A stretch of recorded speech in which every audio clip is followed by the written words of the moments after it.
அன்பு செல்லமே, என் தங்க குழந்தையே, இன்று நான் உனக்கு ஒரு முக்கியமான விஷயத்தை சொல்லத்தான் வந்துள்ளேன். நான் எதுவாக இருந்தாலும் உனக்கு காலையிலேயே சொல்லிவிடுவேன். ஏனென்றால் அந்த நாள் முழுவதும் நீ ஜாக்கிரதையாக இருக்க வேண்டும் என்பதற்காக. நான் சொல்லும் பொழுது பயமாக இருக்கும், ஆனால் பயப்படக்கூடிய விஷயம் ஒன்று கூட நடக்காது. அதுதான் உண்மை. ஏனென்றால் என் குடும்பத்தில் உள்ள எல்லாரையும் நான் காவல் காப்பேன். என்னுடைய குடும்பம் என்று எதை சொல்கிறேன் தெரியுமா? உன்னுடைய குடும்பம்தான் என்னுடைய குடும்பமும். நானும் உன்னுடைய குடும்பத்தில் ஒருவன்தான்.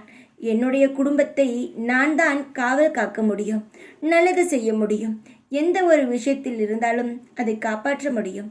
நான் உன்னை காப்பாற்றத்தான் வந்துள்ளேன்.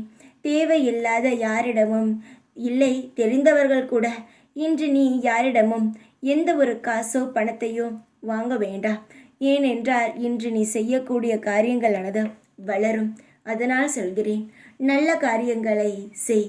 உனக்கு ஏதாவது ஒரு பொருள் வாங்க வேண்டும் என்று தோன்றினால் நிச்சயமாக அதை நீ வாங்கலாம். ஆனால் தேவையில்லாத கடன்கள், தேவையில்லாத சண்டை சச்சரவுகள் எதிலும் போய் இன்று நீ மாட்டிக்கொள்ளவே வேண்டாம். என் தங்கமே, உன் வாழ்க்கையில் தேவையான பணங்களையும் செல்வங்களையும் தருவதற்கு இந்த சாய் நான் இருக்கிறேன். நீயாக எந்த ஒரு சிக்கலிலும் மாட்டிக்கொள்ளாதே. உன்னை நான் கண்ணும் கருத்துமாக, என் பிள்ளையாக உன்னை என் கையில் இறுக்கமாக அணைத்து பார்த்து கொள்கிறேன். யாருடைய பார்வையும் உன் மீது படாமல், எந்த ஒரு கெட்ட கண்திஷ்டியும் உன் மீது படாமல் உன்னை நான் காவல் காத்து கொண்டு இருக்கிறேன். ஒரு தாய்க்கு தன் பிள்ளையை எப்படி அரவணைத்து பாதுகாப்பாளோ அதுபோல் நான் என்னுடைய குழந்தையை பாதுகாத்து கொண்டுதான் இருக்கிறேன்.